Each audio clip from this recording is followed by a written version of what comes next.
On est des timbres, tout simplement. On est juste des timbres. La famille, on se retrouve pour les débriefs du match Sporting PSG 2-1 pour le Sporting.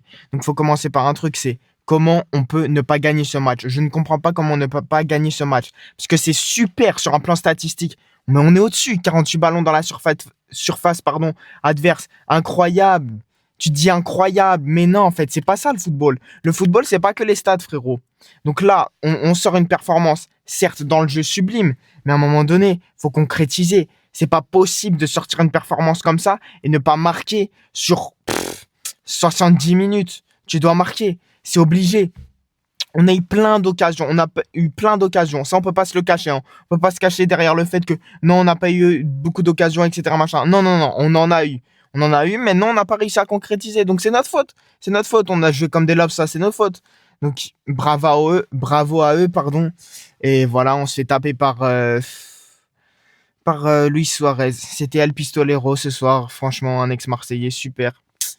Ça, on adore. Comme d'habitude, on adore comme les ex qui nous mettent des buts à chaque fois. Donc là, c'est un Marseillais, un ancien Marseillais. Donc, c'est génial. Franchement, c'est génial. Franchement, de A à Z, elle est géniale, la soirée, en fait. Donc, après, pour revenir joueur par joueur, on a été bon. Individuellement, chaque joueur a été bon. Mis à part Zaberni, nique ta race. Franchement, Zaberni, vas-y. Retourne au front, Zaberni. C'est mieux pour toi, en fait. C'est mieux pour toi, Zabarni, de retourner au front. Parce que la vérité, en fait, tu sers à quoi au PSG? Tu sers à quoi dans le monde du football? Non, c'est mieux que tu ailles en première ligne. Non. Ils ont besoin de toi contre Poutine. La vérité, je te le dis, mon frérot. Non, non, c'est pas normal une performance comme ça. Tu te fais déposer sur le côté gauche. Là, au marquage, t'as 8 kilomètres, frère. Vas-y, sur le deuxième but, t'as Bébelwed, 10 kilomètres. Vas-y, normal, normal. Même moi, j'ai réussi à faire la passe. Alors, je suis la merde au foot, hein. Mais même moi, je réussis à faire la passe, Zinc. Allez, vas-y, Zaberni, c'est trop, lui. Vas-y. Et c'est dommage. En fait, c'est dommage. Parce que c'est commencé tellement bien avec un Zaire Emery. Pardon. Ça commençait tellement bien avec un Zaire Emery qui était au top, comme d'habitude. Depuis cette saison, il est au top. Luis Enrique lui refait confiance. Hop, poste de latéral droit. Pendant la CAN, il a composé, etc. Pendant qu'Hakimi n'était pas là. Franchement, on peut rien dire sur Zaire Emery. Encore une fois, Désiré Doué, on peut rien dire sur sa première mi-temps. C'est le meilleur joueur. C'est le MVP de cette première mi-temps. Pour moi, à mon humble avis, pour moi, c'est le MVP. Et malheureusement, à la deuxième mi-temps, vas-y, Doué, ça commence à faire un petit peu des caca culottes. Ça veut l'édit, en fait. Comme d'habitude, Désiré Doué, il veut se faire désirer pour son petit édit. Mais frérot, c'est là on reconnaît les grands joueurs. C'est dans les moments où il faut être décisif. Quand il faut être décisif, pardon, là, t'as pas été là, mon frérot. Donc, réveille-toi. Pas de perte de balles bêtes. Là, je me rappelle à un moment, sur 8 secondes, il perd 2 ballons. Donc, à un moment donné, c'est ça qui enclenche des contres, c'est ça qui nous fait que le match, voilà, la vapeur s'inverse à un moment donné, c'est obligé. C'est obligé. Le football, c'est comme ça, en fait. Si t'arrives pas à punir, tu te fais punir. C'est la base du foot. C'est la base du foot. T'as beau être n'importe quelle équipe, t'as beau être la meilleure équipe de l'histoire, j'en ai rien à faire. Tu te feras punir. Le foot, c'est comme ça, c'est cruel. À un moment donné, on le sait. Donc, mis à part ça, est-ce qu'on peut se dire qu'on présage de bonnes choses, par exemple pour Newcastle? Je sais pas. Je sais pas si on peut présager des bonnes choses pour Newcastle parce qu'en fait, on est vraiment émoussé et offensivement, pardon. C'est très compliqué. Très compliqué offensivement d'être, voilà, si peu létal, j'ai envie de dire. Ce qui faisait un peu notre qualité première, c'était le fait qu'on arrivait à débloquer les situations la saison dernière. C'est ça qui a été le tilt. Bah là, c'est plus compliqué. Et en fait, c'était pas vraiment nos offensifs, alors que nos offensifs étaient vraiment exceptionnels. Mais en fait, c'était la deuxième armada, si j'ai envie de dire. C'est, voilà, le milieu de terrain qui était décisif quand, voilà, c'était un peu plus compliqué offensivement. Des Fabiano Ruiz qui scoraient, des Vitinha qui scoraient, des Neves qui scoraient. Et on sait que nos milieux de terrain scorent. Donc là, Neves n'était pas là, il y avait Fabian et Vitinha. Malheureusement, c'est pas ce qu'on leur demande en premier.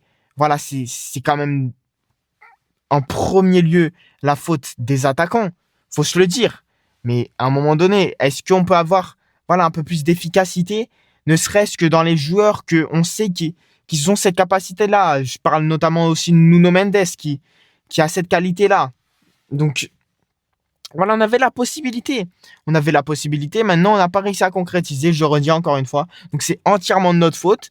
Et voilà, on peut en vouloir qu'à nous-mêmes. Alors, est-ce que on va être qualifié directement? Je sais pas. Est-ce qu'on va finir dans les 8 premiers? Je sais pas. Franchement, je ne sais pas. Et bon, on verra bien. J'ai envie de dire, on verra bien comment voilà, ça va se profiler. Et en attendant, il me semble qu'il y a Strasbourg. Donc, Strasbourg, ça va être un bon test. Même si, voilà, c'est plus le Strasbourg de la saison dernière, mais ça reste un bon test quand même. Mais ouais, c'est dur. Franchement, de perdre cette rencontre, c'est très dur parce que quand tu vois que, allez, en 5 minutes, on arrive à réagir avec une frappe de Gvara, mais la frappe de Gvara, une vraie peufra. Franchement, c'était Gvara qui se transforme là. Franchement, il était en Elia Topuria, il met des gros stades pas et gros stades pas dans la lucarne et tu peux rien faire en vrai, tu peux rien faire contre des frappes comme ça. Et il a tout mis. Non, il a tout mis, on peut rien dire de plus. Il a tout mis, il a envoyé une bastos. Non, frérot, il allait se casser la main le gardien. Vaut mieux pas pour lui. Mais inarrêtable la frappe, sublime frappe de Gvara qui fait une entrée plutôt bonne. Il se la donne comme un chien, tu vois. Tu vois qu'il a envie. Tu vois qu'il a envie. Il fait faute. Certes, des fautes bêtes à la fin. Mais bon, tu vois, il a envie. Il rentre dedans, tu vois. Il rentre dans le match directement. Ce que n'a pas fait Gonzalo Ramos.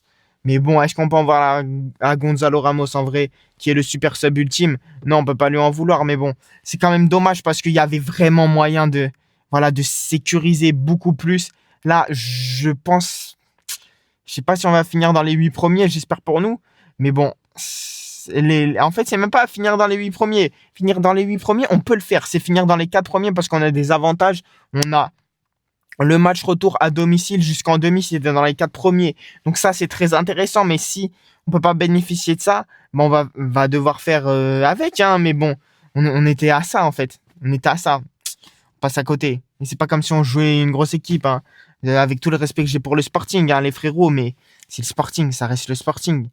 Donc c'est dommage. C'est dommage tout simplement la famille. Et dites-moi, hein, dites-moi ce que vous en pensez. Tapez en commentaire votre avis sur ce match-là. Sur ce match-là, est-ce que c'est entièrement de la faute de notre passivité offensive, c'est-à-dire du fait qu'on soit totalement émoussé? Est-ce que vous pensez qu'il y a des joueurs à mettre en tant que bouc émissaire de cette défaite? Dites-le moi en commentaire. Si vous êtes jusque-là de la vidéo, mettez dans le référencement. On est des lopes, d'accord? Et voilà. Très dur ce match-là à encaisser. Mais bon, on fait avec et on verra face à Newcastle comment ça se profile. D'ici là, la famille, on se dit à bientôt pour un prochain débrief. N'hésitez pas à liker, commenter, vous abonner. Et on se dit à bientôt, pardon, pour un prochain débrief. D'ici là, portez-vous bien.